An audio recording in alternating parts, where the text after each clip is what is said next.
When I found the stack of envelopes on the kitchen counter, my heart skipped a beat. They were the wedding invitations, beautifully embossed, personalized, and addressed to everyone I knew, my neighbors, old college friends, even my colleagues at the firm. Everyone, that is, except me. I stared at the neat pile, each envelope a reminder of my exclusion. How could Emily, my own daughter, leave me out of the most important day of her life? The invitations were dated weeks ago, and I had only just discovered them. The realization hit me like a cold wave. She had sent these out deliberately, knowing full well I would find out. I tried not to jump to conclusions. Maybe it was an oversight, a mistake in the hustle of wedding planning. I called her, my voice steady but my heart pounding. Emily, I saw the invitations. I don't understand, why wasn't I invited? There was a pause on the other end, and then a faint, almost inaudible sigh. Dad, I thought it would be easier this way. Easier? How could leaving me out be easier? I asked, struggling to keep my emotions in check.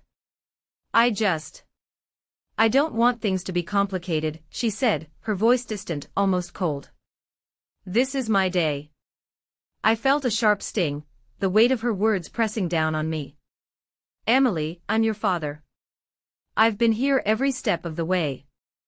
Doesn't that mean anything to you? She didn't answer.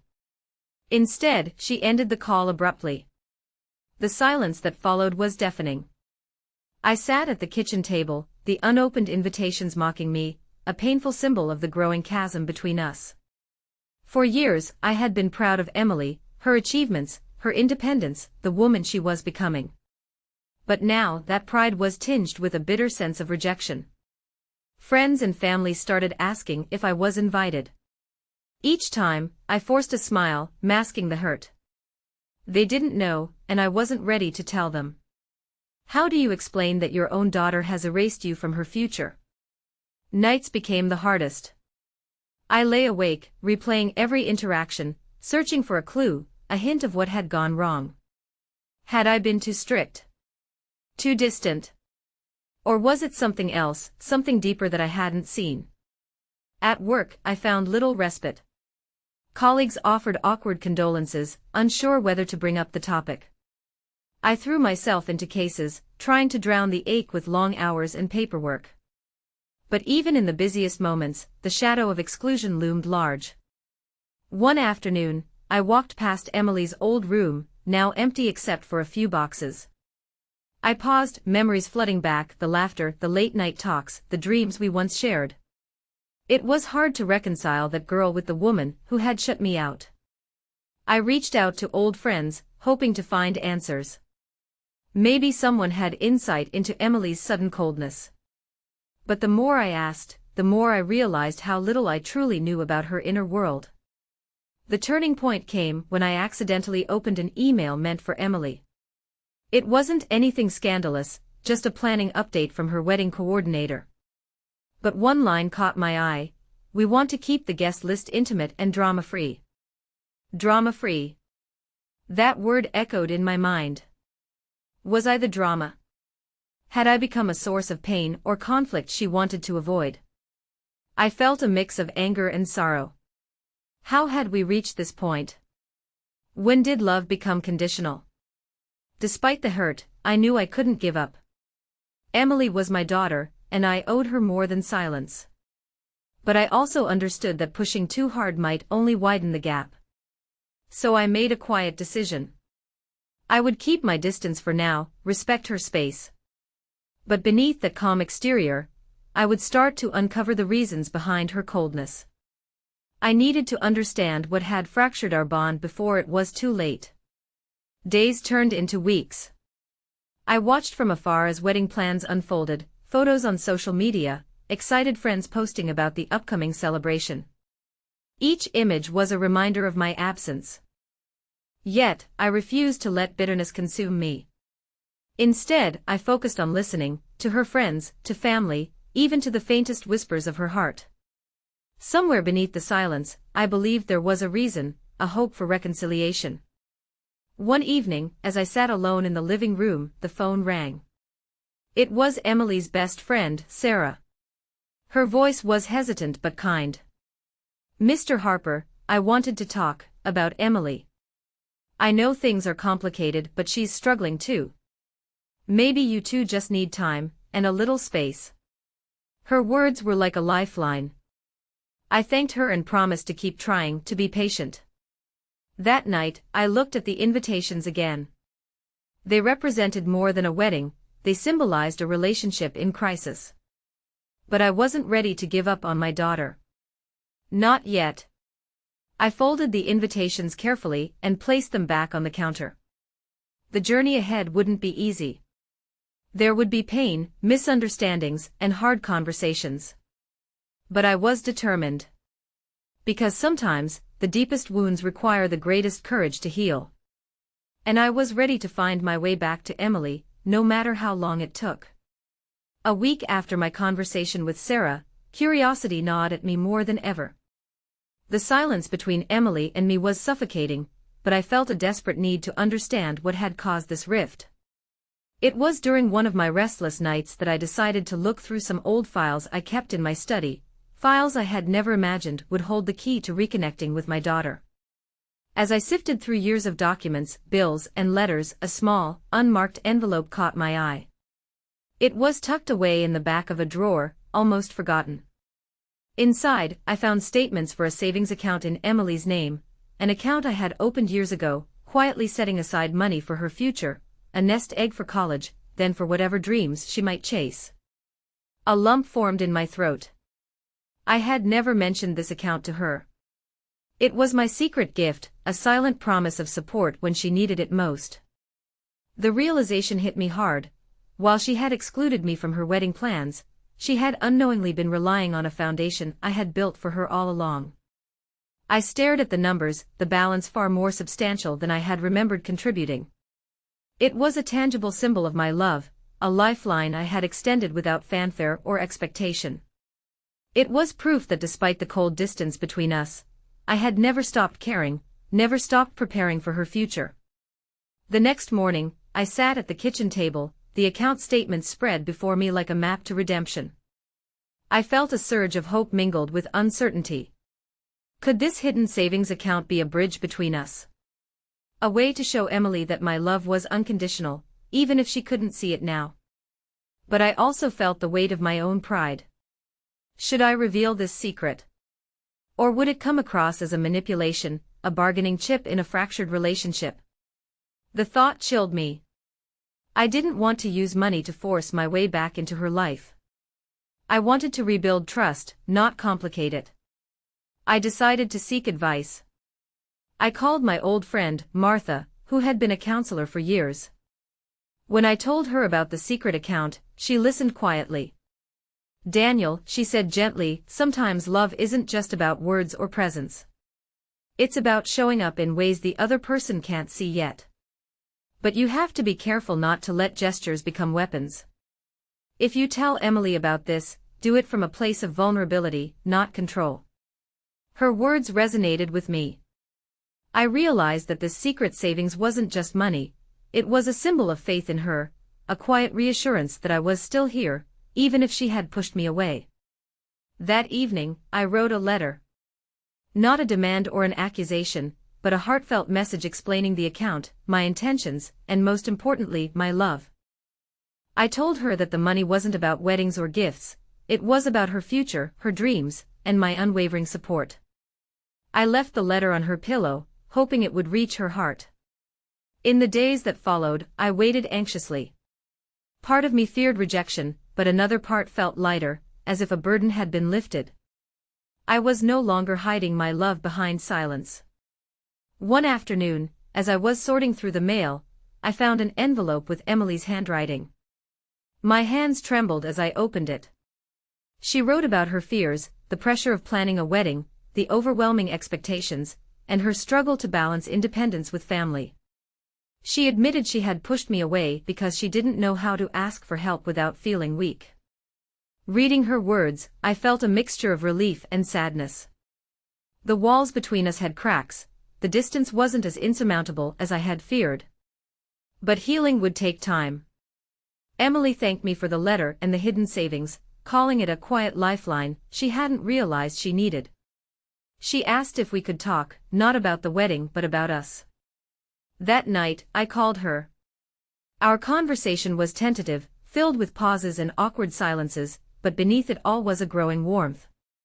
We spoke not as a father and daughter at odds, but as two people beginning to understand each other anew. I realized then that while the secret savings account hadn't solved all our problems, it had opened a door. It gave us something tangible to hold on to, a reminder that despite the hurt, we were connected. The power dynamic had shifted. I no longer felt powerless or excluded. Instead, I found strength in patience and vulnerability. I was no longer just a distant figure in Emily's life. I was someone she could lean on, even if she hadn't known it yet. As I hung up the phone, I looked out the window at the fading light. The journey ahead was uncertain, but for the first time in weeks, I felt hope. We were beginning to bridge the gap, one fragile step at a time. There was still much to unravel, unspoken words, unhealed wounds, but the discovery of that secret savings account had changed everything. It was a quiet reminder that love sometimes works in the shadows, waiting for the right moment to shine. And I was ready to take that moment. When I finally sat across from Emily in the quiet corner of our favorite cafe, the air between us was thick with unspoken apologies and cautious hope. The letter, the secret savings account, the silent years, they had all led to this fragile moment, where words hung heavy but necessary. I reached out first, my voice tentative but steady. Emily, I want you to know that everything I did, the account, the letter, it was never about control or expectations. It was my way of showing I care, even when we couldn't find the words. She looked down, fingers tracing the rim of her coffee cup. Dad, I'm sorry for shutting you out. It wasn't just about the wedding. I've been scared of losing my independence, scared that asking for help meant I wasn't strong enough. Her confession caught me off guard, but I listened closely, sensing the vulnerability beneath her guarded exterior. I never wanted to make you feel that way, I said softly. I've always admired your strength. Maybe I pushed too hard at times, trying to protect you in my own way. Emily's eyes glistened with unshed tears. I know that now. But back then, it felt like you didn't trust me to make my own decisions. I resented that. I wanted to prove I could handle things alone. The emotional weight of her words settled between us, a mixture of pain and understanding. We had both been carrying burdens, hers, the pressure to be independent, mine, the fear of losing her. I'm sorry if I ever made you feel controlled, I said, reaching across the table to briefly take her hand. That was never my intention. I just wanted to be there for you. She squeezed my hand gently. I want that too, Dad. I want us to be honest, to share the hard stuff without shutting each other out. A fragile peace began to form as we navigated the tangled emotions that had kept us apart. We talked about the wedding, not as a battleground, but as a shared milestone, something we could face together, rather than apart. Emily admitted that part of her decision to exclude me stemmed from fear of judgment, from the belief that I wouldn't understand her choices. I was afraid you'd disapprove of things, the guest list, the venue, even the way I wanted to celebrate. I smiled, shaking my head. Emily, I want you to be happy, to make your day your own. I don't want to be a source of stress or conflict. Her relief was palpable. We both realized that the walls we had built were made of misunderstandings and unspoken fears. As the conversation deepened, she shared more about the pressures she faced, balancing career, family expectations, and her own desires. I confessed my own regrets, moments when I had been too distant or too demanding. It was a reckoning, a mutual laying down of armor. By the time we left the cafe, the tension had eased, replaced by tentative hope. We agreed to keep the lines of communication open, to face the wedding planning, and whatever came after, with honesty and respect. Driving home, I reflected on how far we had come in just a few hours. The confrontation hadn't been easy, it had dredged up old wounds and uncomfortable truths. But it had also opened the door to healing. I understood now that reconciliation wasn't about erasing the past but acknowledging it. It was about embracing the messy, imperfect reality of our relationship and choosing love anyway. That night, as I sat alone in my study, I felt a quiet gratitude. Emily's willingness to be vulnerable, to admit her fears and mistakes, was a gift. And my own openness had allowed her to see past her defenses. The secret savings account, the letter, the long silence, all had led to this moment of connection. I knew there were still challenges ahead. Trust would take time to rebuild, and the shadows of our past wouldn't disappear overnight. But the cracks had begun to heal, and for the first time in a long time, I felt the possibility of a new beginning. I was no longer just a father excluded from his daughter's life. I was a man ready to be present, patient, and understanding. And Emily was no longer the distant daughter I feared I had lost, but a woman willing to let me back in. We had crossed a threshold, from estrangement to fragile reconciliation, and it was a journey neither of us would forget. The day Emily invited me to join her and Sarah for a final round of wedding planning felt surreal. After months of silence, tension, and cautious rebuilding, we were finally working together, planning, laughing, and sharing moments that felt like the family I had always hoped we could be again. I remember walking into that sunlit room, the scent of fresh flowers mingling with wedding magazines sprawled across the table. Emily looked radiant, her eyes bright not just with excitement for the big day, but with a renewed warmth toward me. The invitation wasn't just about the wedding, it was a symbol of our restored bond. As we sifted through guest lists, I noticed how carefully she considered each name, including mine with a smile. It was a small but significant gesture, an acknowledgement that I was no longer an outsider, but part of her life's most important moments. Emily's openness surprised me. She asked for my opinions on everything, from seating arrangements to the music playlist. I offered my thoughts, and to my delight, she welcomed them. It felt like we were no longer two people tiptoeing around old wounds but partners building something new. One evening, as Sarah left, Emily and I stayed behind, sipping tea and talking about everything beyond the wedding. We shared stories about the past, dreams for the future, and fears we had kept hidden. "I never wanted to push you away," Emily confessed. "I just didn't know how to ask for help without feeling weak. I reached out, taking her hand. And I never wanted to make you feel like you had to prove yourself alone.